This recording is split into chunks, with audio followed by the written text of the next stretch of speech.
السلام علیکم ورحمۃ اللہ وبرکاتہ۔ تصوف کے حوالے سے سوالات مختلف انٹرویوز میں پوچھے جاتے ہیں۔ ہمارے ہاں عموماً تصوف کی تعریفات بڑی گنجلک اور پیچیدہ کر دی گئی ہیں۔ آسان فہم الفاظ میں تصوف کا مفہوم اور قرآن و سنت سے تصوف کا کیا تصور ملتا ہے، اس حوالے سے گنجلک قسم کی چیزیں ہمیں پیش کی جاتی ہیں۔ تو تصوف کی تعریف اور اس کا مفہوم نہایت آسان اور سہل ہے۔ سورہ آل عمران کی آیت 164 نمبر میں اللہ تعالیٰ نے حضور صلی اللہ علیہ وسلم کے 4 مناصب کا ذکر فرمایا ہے۔ لَقَدْ مَنَّ اللَّهُ عَلَى الْمُؤْمِنِينَ إِذْ بَعَثَ فِيهِمْ رَسُولًا مِّنْ أَنفُسِهِمْ يَتْلُو عَلَيْهِمْ آيَاتِهِ وَيُزَكِّيهِمْ وَيُعَلِّمُهُمُ الْكِتَابَ وَالْحِكْمَةَ۔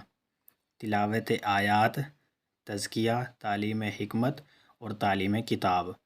تو دوسرے نمبر کا جو آپ صلی اللہ علیہ وسلم کا منصب اور آپ کی ذمہ داری ہے یا آپ کا جو عہدہ ہے وہ تزکیہ نفس ہے، یعنی آپ صلی اللہ علیہ وسلم لوگوں کے، صحابہ کرام کے نفس کو بد اخلاقی سے اور روحانی بیماریوں سے پاک کرتے تھے۔ تزکیہ کا لفظ عربی زبان میں جب اس مفہوم میں استعمال ہوتا ہے تو اس کا مطلب یہ ہے کہ پاک کرنا، دھو ڈالنا، بد اخلاقیوں کو دھو ڈالنا، روحانی رذائل سے روح کو، دل کو پاک کر دینا، اس کو تزکیہ کہا جاتا ہے۔ یہ بالکل آسان فہم مفہوم ہے۔ پھر حدیث پاک میں حدیث جبریل بخاری شریف کی روایت ہے 50 نمبر۔ جبریل علیہ السلام آپ صلی اللہ علیہ وسلم کے پاس آئے۔ جبریل علیہ السلام نے 4 سوال کیے۔ پہلا سوال تھا مل ایمان، دوسرا سوال تھا مل اسلام، تیسرا سوال تھا مل احسان، چوتھا سوال تھا متی الساعۃ، یعنی قیامت۔ پہلا سوال ہے کہ ایمان کیا ہے، دوسرا ہے اسلام کیا ہے، تیسرا ہے احسان کیا ہے، چوتھا سوال ہے کہ قیامت کب آئے گی۔ تو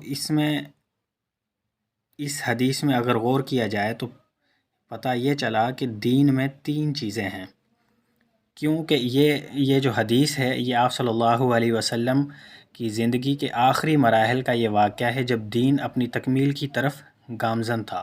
تو آپ صلی اللہ علیہ وسلم نے جبریل علیہ السلام کے جانے کے بعد صحابہ کرام سے فرمایا فَإِنَّهُ جِبْرِيلُ أَتَاكُمْ يُعَلِّمُكُمْ دِينَكُمْ، کہ یہ جبریل علیہ السلام تھے، تم پہچان نہیں سکے ان کو، اور یہ تمہیں تمہارا دین سکھانے کے لیے آئے تھے۔ یعنی دین کی تکمیل جیسے سورہ مائدہ کی آیت میں ہوئی، ایسے آپ صلی اللہ علیہ وسلم کی مجلس میں بھی جبریل علیہ السلام کے ذریعے اللہ تعالیٰ نے دین کی بنیادی تعلیمات کا ایک خلاصہ پیش کر دیا سوال اور جواب کی صورت میں۔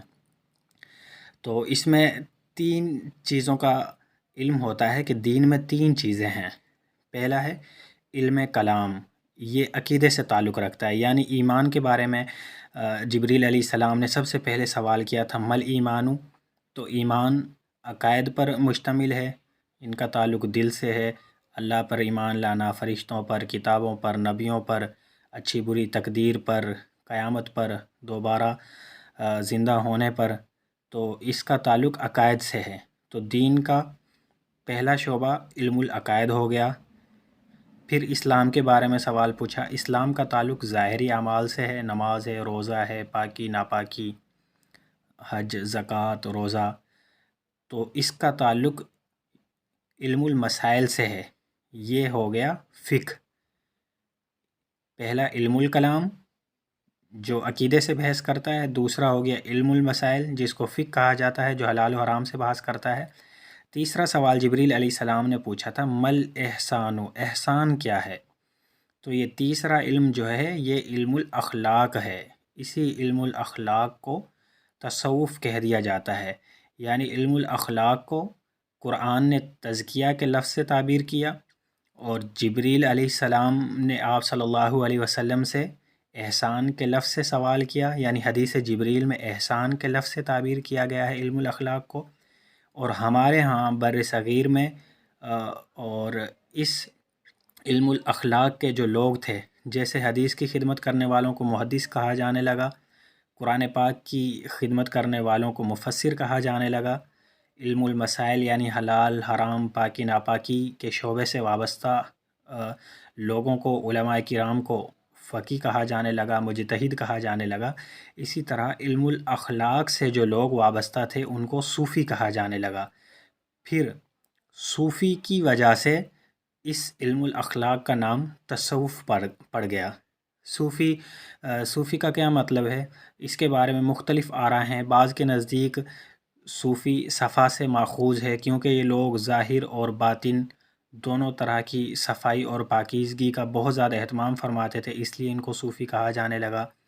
اور بعض لوگ کہتے ہیں کہ یہ علم الاخلاق سے جو لوگ وابستہ تھے، یعنی لوگوں کا تزکیہ کرتے تھے اور روحانی بیماریوں کا علاج کرتے تھے، اس شعبے سے وابستہ جو لوگ تھے وہ عموماً روئی کے بنے ہوئے، دھاگے سے بنے ہوئے کپڑے پہنتے تھے. یعنی یہ انتہائی سادہ لباس سمجھا جاتا تھا، زاہدانہ لباس تھا.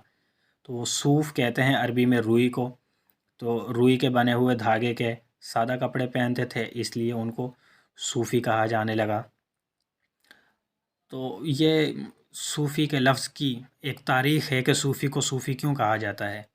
تو جس شعبے سے یہ صوفی وابستہ تھے اس شعبے کو پھر تصوف کہا جانے لگا. یعنی علم الاخلاق، تزکیہ اور احسان سے وابستہ جو لوگ تھے ان کو ان کے لباس کی وجہ سے صوفی کہا جاتا تھا. پھر چونکہ وہ اس شعبے میں مشہور ہو گئے تھے، ان کا شعبہ تھا علم الاخلاق، تزکیہ نفس اور احسان پر محنت کرنا، تو پھر اس شعبے کا نام بھی تصوف پڑ گیا.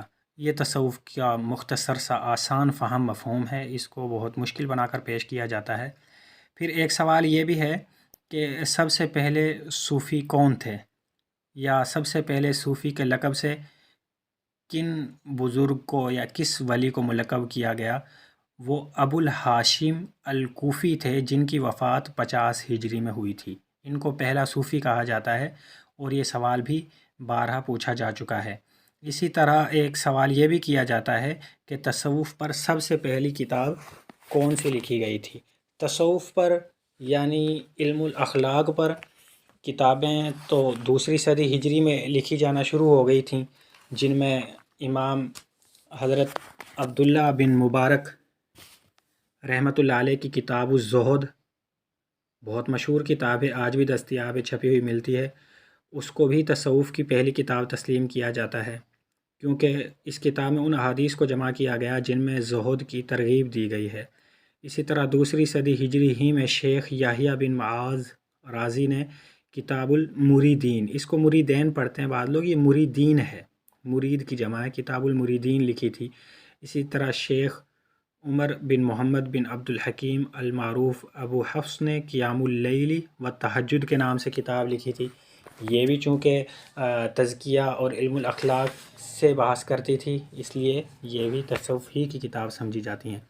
البتہ ان کتابوں کے علاوہ سب سے اہم کتاب 4 صدی ہجری میں لکھی گئی تھی، جس کو کتب تصوف میں بنیادی کتاب کہا جاتا ہے، وہ ہے شیخ ابو النصر سراج کی کتاب کتاب اللمع. مستقل فن کی حیثیت سے سب سے پہلی کتاب اس کو تسلیم کیا جاتا ہے، تو یہ تصوف کی گویا کہ مستقل طور پر سب سے پہلی کتاب ہے جو اس فن کی باریکیوں سے بحث کرتی ہے.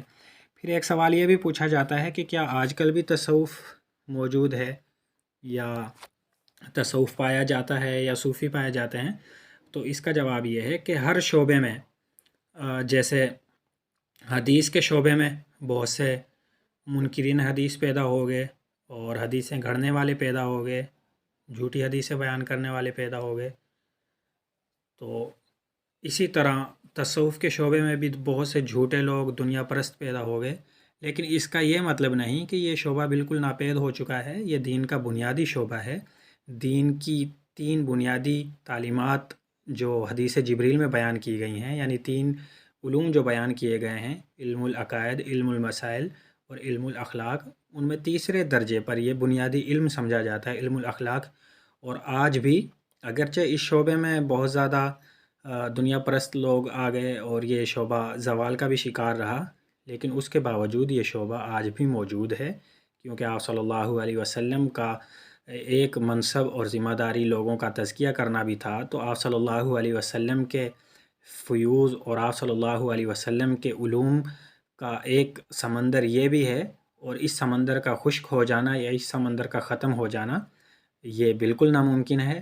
جیسے آپ صلی اللہ علیہ وسلم کی دوسری تعلیمات زندہ ہیں، ایسے یہ بھی زندہ ہے۔ اگرچہ یہ شعبہ زوال کا شکار رہا، لیکن حقیقی صوفی آج بھی موجود ہیں اور اپنے اپنے مقام پر اپنے اپنے حیثیت کے مطابق لوگوں کا تزکیہ نفس کر رہے ہیں، اور اس حوالے سے لوگوں کی خدمت کر رہے ہیں، دین کی خدمت کر رہے ہیں۔ والسلام علیکم ورحمۃ اللہ وبرکاتہ۔